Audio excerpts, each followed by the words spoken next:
అంతులేని తన అల్లరితో అలుపులేని తన అలజడితో కెరటం ఎగిరి పడుతూ ఉంటే ఆకాశం తెగి పడుతుందా?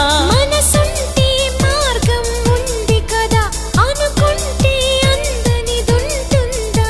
అనుకున్నవన్నీ మనకందినట్టే అనుకుంటే తీరిపోదా? ఒక్కసారి